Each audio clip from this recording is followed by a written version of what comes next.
सुप्रभात बच्चों। आज हम कक्षा 6 के इतिहास विषय का पाठ 10 नए साम्राज्य और राज्य का आगे का प्रकरण उस जमाने में आम लोग के बारे में पढ़ेंगे। तो इससे पहले हमने पढ़ा था प्रशस्तियों के बारे में। प्रशस्ति शब्द का अर्थ होता है प्रशंसा। तो हमने कई शासकों की प्रशस्तियों के बारे में पढ़ा, जिसमें जैसे कि समुद्रगुप्त, हर्षवर्धन और दक्षिण क्षेत्र के पल्लव, चालुक्य, ये कई शासकों की हमने प्रशस्तियों के बारे में पढ़ा था।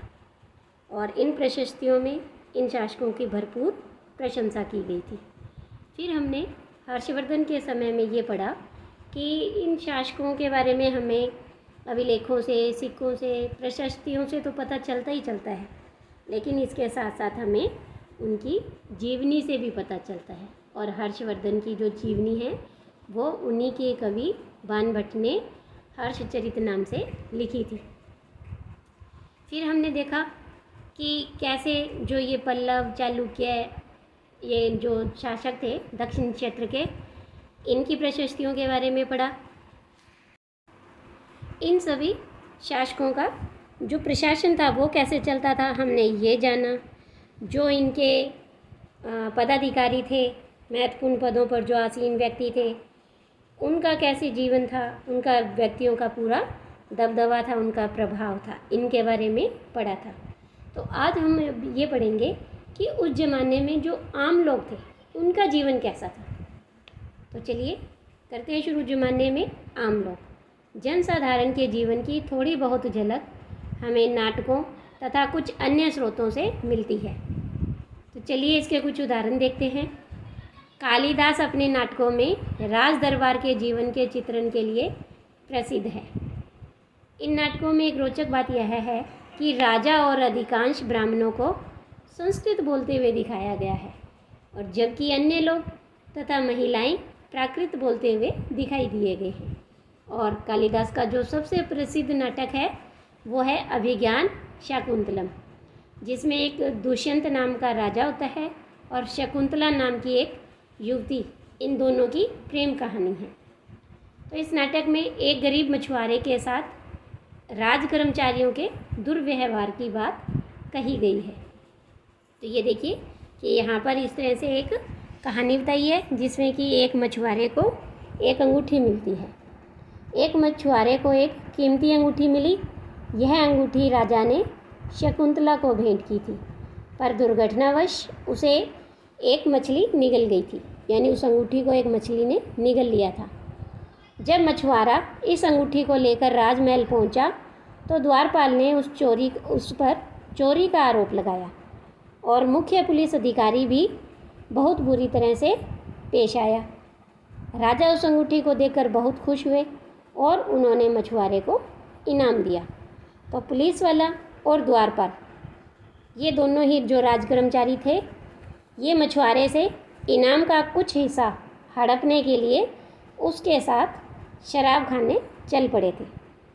तो देखिए बच्चों, नीचे एक ऐसा ही प्रश्न है कि अगर आज किसी गरीब आदमी को कुछ मिलता है तो वह पुलिस में खबर करता है, तो क्या उसके साथ इसी तरह का बर्ताव किया जाएगा?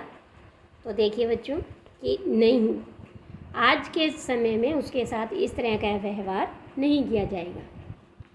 इसके बाद एक प्रसिद्ध व्यक्ति का नाम बताओ जिसने प्राकृत में उपदेश दिए, और एक ऐसे राजा का नाम बताओ जिसने प्राकृत में अपने अभिलेख लिखवाए थे।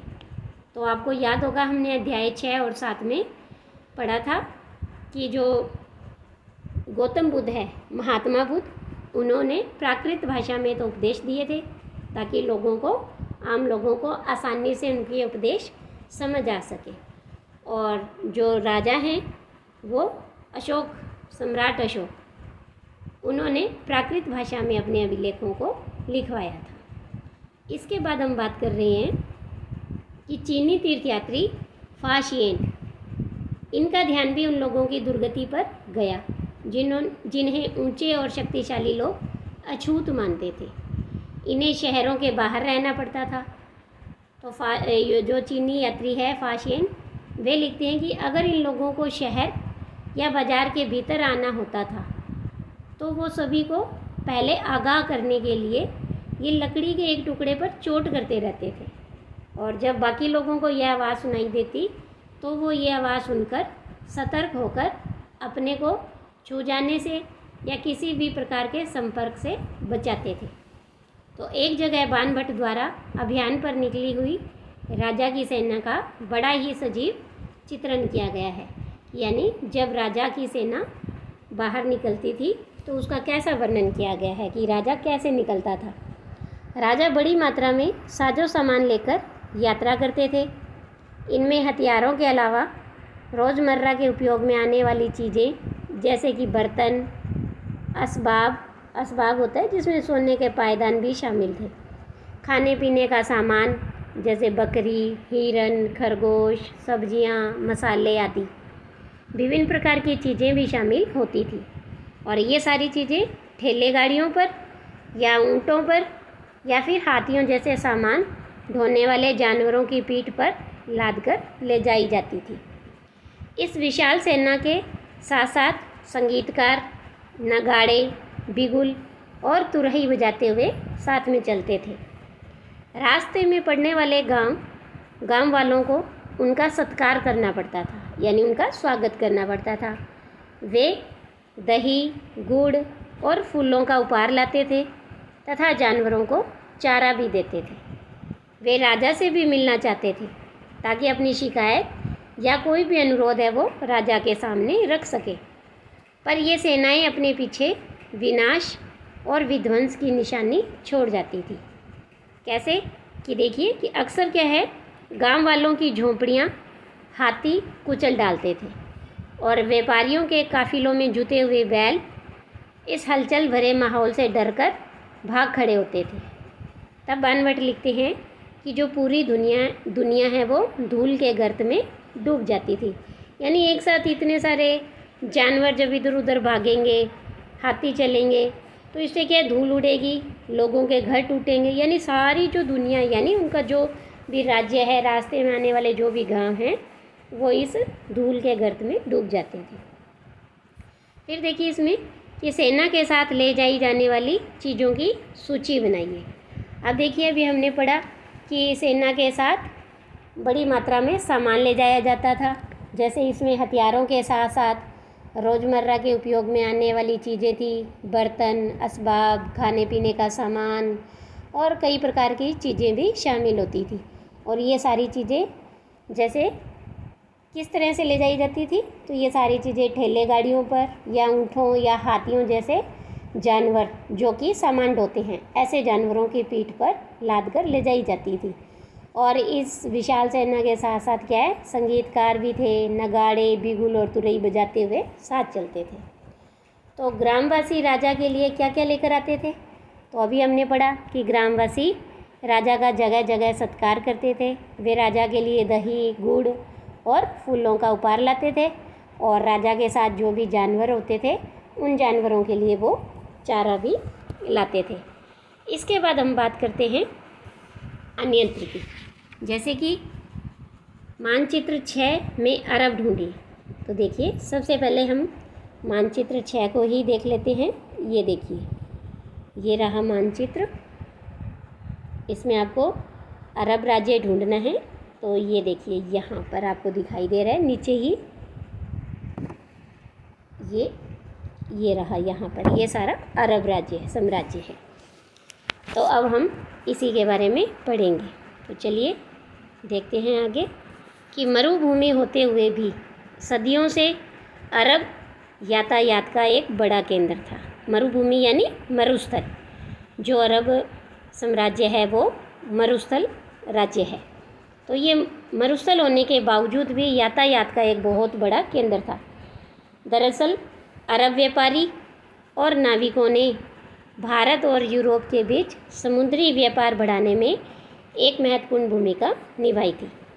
और ये हमने इससे पहले भी पढ़ा था, इससे पहले वाले अध्याय में, कि जो ये व्यापारी आते थे अरब और नाविक आते थे, अरब से व्यापारी आते थे और जो नाविक थे यूरोप के, तो इन व्यापारियों ने कई समुद्री रास्ते खोज निकाले थे।